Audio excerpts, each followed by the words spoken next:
Bonjour, c'est Danny Boone et vous regardez Riv54. De l'autre, bonjour, c'est Gérard Jugnot, vous regardez Riv54. Jean Dujardin pour Riv54. Riv54. C'est Riv54. C'est Riv Ou 45. Bonjour et bienvenue dans Vue sur Riv54. En 2006, nous avions rencontré David Prowse. Qui est David Prowse? C'est tout simplement l'acteur qui a interprété Dark Vador dans la saga Star Wars. My whole life, prior to the mid-60s, was devoted to bodybuilding and weightlifting. And I did the Mr. Universe contest in 1960. And then I changed over from bodybuilding to competitive weightlifting. And I became the British heavyweight champion in 1962, 63, 64. And then I was training to get to Tokyo for the Olympic Games.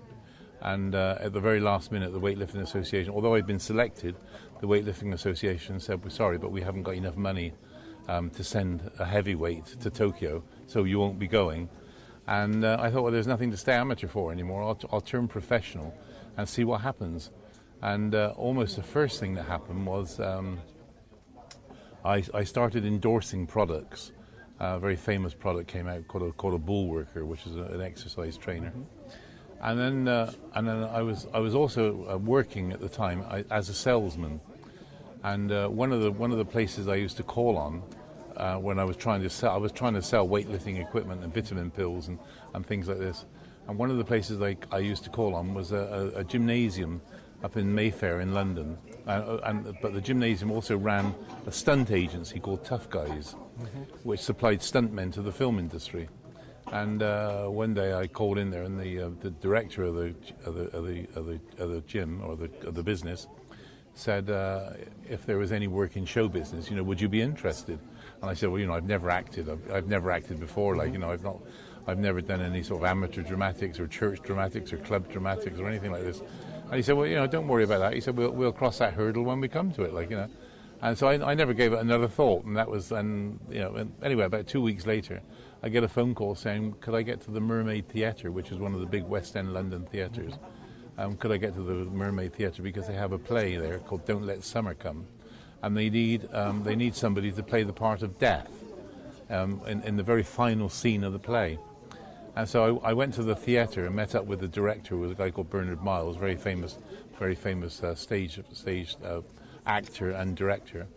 And he said, well, we need somebody for the finale of this play.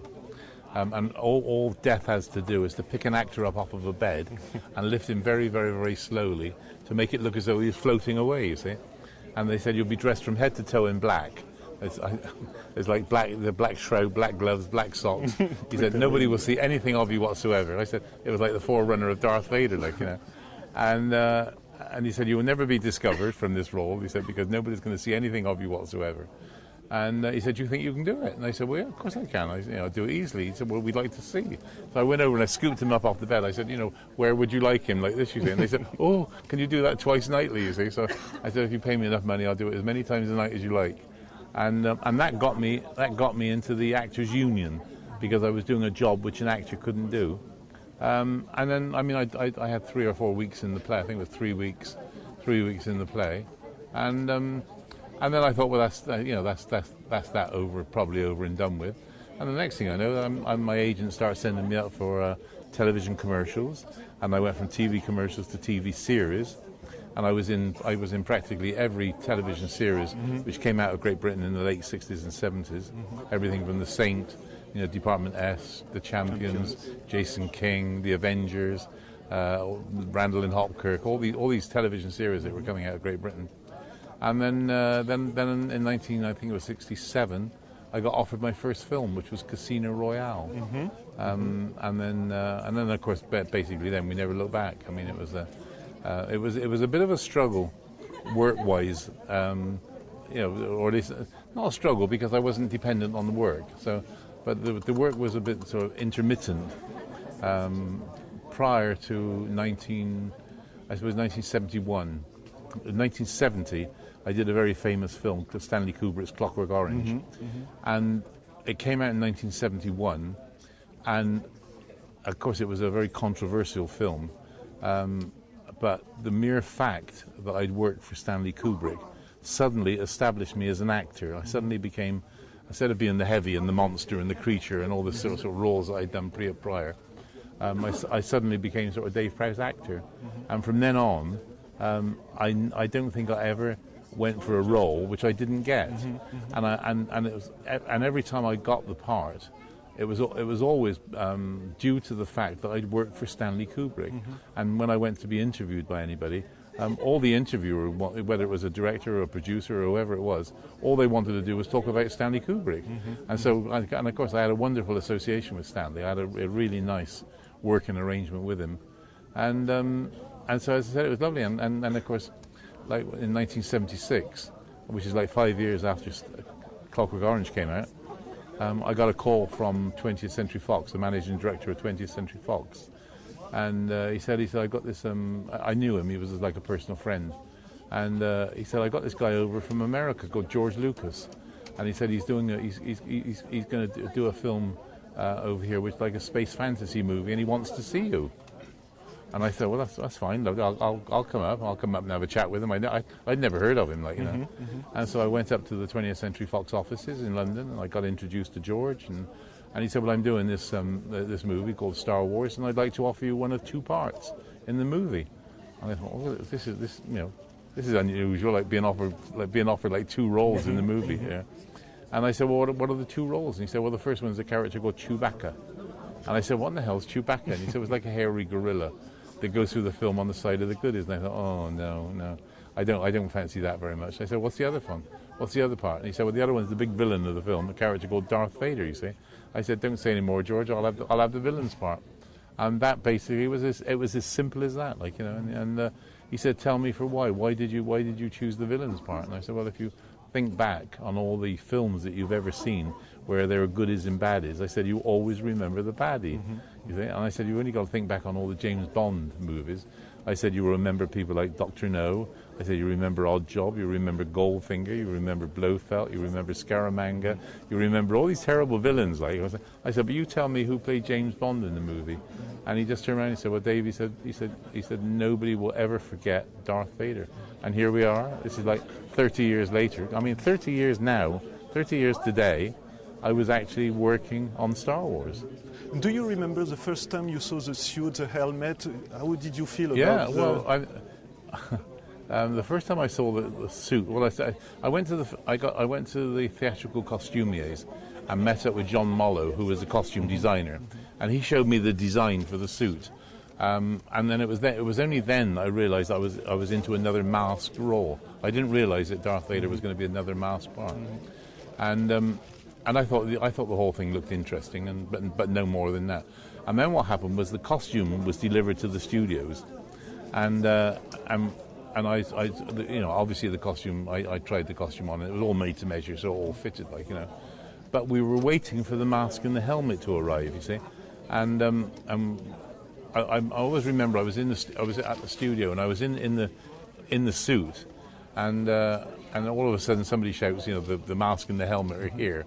And so they came and put it on me, and I was sat down, you know, I was sat down like this, you see, and George Lucas said to me, he said, well, can you move your head from left to right, and let's see how the mask moves, you see, let's see how it all moves.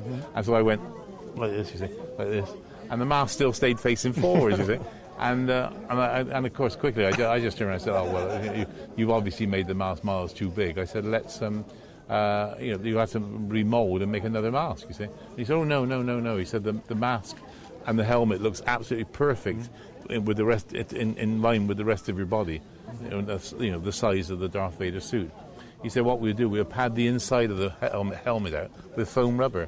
And that's what they did. Well, of course, that made it very, very hot. And you know, you used to sort of you push your face into it like that.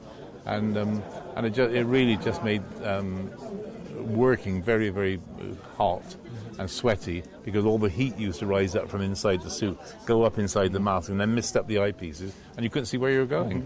So it was like a stop start all the way through. It was you know, from beginning to end. They never ever we didn't have any sort of air conditioning units or anything like that in the suits. So did you have a chance to connect with the other actors, like, you know, the rest of the cast? Did you get to work with them day to day? Yeah, everybody. Everybody. I mean, I mean, when I got the role to start with, the first thing they did was invite me up to have lunch with Sir Alec Guinness, which was lovely, who was playing Obi-Wan Kenobi. And I think it was really just to let us be introduced, because I was going to kill him off in the movie, like, you know. But he was lovely. He was lovely to work. And I was working with Peter Cushing again. I mean, I'd worked with Peter Cushing in 1973 on a film called Frankenstein and the Monster from Hell. And then I got involved with his This Is Your Life program, and we became quite good friends. And so, as I said, so Peter was a really good friend of mine, you know, right the way through until he died. And then of course you have the three Americans, Harrison, Carrie, Mark. You know, they were all very pleasant. I was working with Carrie for the second time because she'd come over to London to do the Debbie Reynolds show at the London Palladium, and she was in the show as a singer, just singing one song, like, you know. And it was so close, you know, but she was 15. She was 15 at the time, and then of course that was in 1974. Then of course she turns up as Princess Leia in Star Wars, and it's like a reunion, you know. So it was nice. And during the shooting, did you feel that there was something special about this movie, or because we read a lot that nobody believed in the movie? No. I to be honest, I thought I was doing a load of rubbish. I thought I was the only thing that gave the game away was you could see there was lots of money spent on sets, and of course, you know, you think to yourself, well, if it is a load of rubbish, you know, what's Sir Alec Guinness and Peter Cushing doing in the movie? See? So I mean, those were two sort of giveaways. But the thing when we were filming, I mean, nothing was ever ready. I mean, they brought some camera over from America, which they couldn't get to work. It was a special 3D camera or something like this, but they could never get the damn thing to work. You worked according to the sets that were built, and you had no idea as to where the action you were doing fitted into the rest of the story. And then and it got worse on the second and third because we didn't even have a script. Never had a script at all. I mean, there were scripts, but the likes of myself and the other actors, we weren't allowed scripts because they were paranoid about secrecy. But on the first one, it was I was on it for 5 months and I was dying to get off of it. Just one last question, please, about your Hammer days. In fact, when you worked with Jimmy Sangster and Terence Fisher. That's right. Did you make? Is there a comparison you could make because there was old school and new school, I guess? No. Well, I did.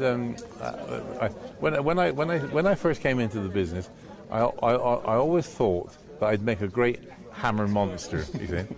So I actually went up to the Hammer offices one day, and I went to the offices, sort of presented myself at the front door, and I met up with Michael Carreras, who was the boss's son, and he said, "What can we do for you?" And I said, "Well, I'd like to see somebody about working for Hammer, you see."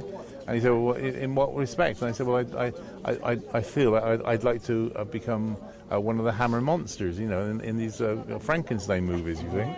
And he said, "Oh no," he said, "There's no way, no, there's no way that we can," and close the door, and that was it. I was out, gone, you know.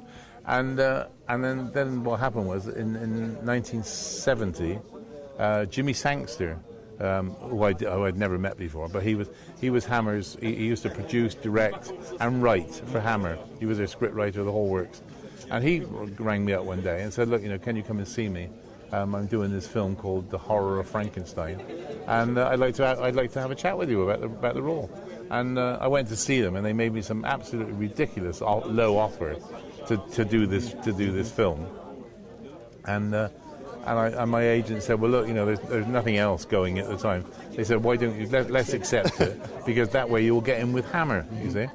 And as luck would have it, the Jimmy Sangster film was not a very popular film, because I think what Jimmy wanted to do was have fun with the genre, but unfortunately, the Hammer followers they all want their horror. They're not interested in comedy.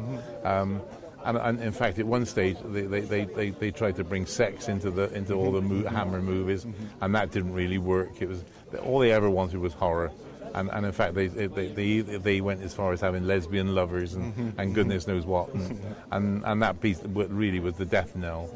It was the death knell of Hammer. If they'd have stuck to their original gothic horror premise, they would have still been going today.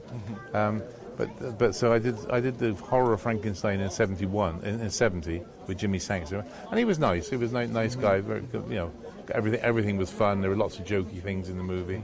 I was working with Ralph Bates, who played Frankenstein, because Peter Cushing was his wife had died, and he'd lost a hell of a lot of weight because he was having terrible bereavement problems, and so we filmed with Ralph Bates. And then 2 years later, well, 3 years later, in '73, I was asked if I would do the monster again, but it was a completely different type of monster. It was Frankenstein and the Monster from Hell, and they brought Terence Fisher out of retirement. He'd had a nasty car accident, I believe, and he wasn't really a very well man, not when we worked together. But he was lovely guy to work with. Very soft and feeling, and just a pleasure to work with. And of course, it was lovely working with Peter Cushing for the first time. That was my first venture with him. And then between those two, I did a film called Vampire Circus, which was directed by Robert Young, and which I personally thought was one of the best ever of the Hammer horror movies. It's a little bit experimental. No? Well, it was. It was completely different to all the other ones, and they had these fantastic sort of images of the animals changing into humans and humans changing into animals. And I thought, and of course, it was very overtly sexual as well. It was a real eye opener, sexually. I just thought it was a great movie. The only trouble was, with Hammer, when you make a film for Hammer, they turn around and say, well, you've got 6 weeks and you've got X amount of money. If you go over that, you've had it. There's no way that they'll let you go over. And I think Robert Young finished the film wanting about 3 more days to finish the movie off, and they said no, just chop the movie to what you've got. And I think that ruined it a little bit. I think there could have been there. If he'd been given the right leeway, he could have. It would have been one of the classic. Well, I still think it's one of the classic Hammer movies. Nice movie. Yeah. But he was lovely man to work with.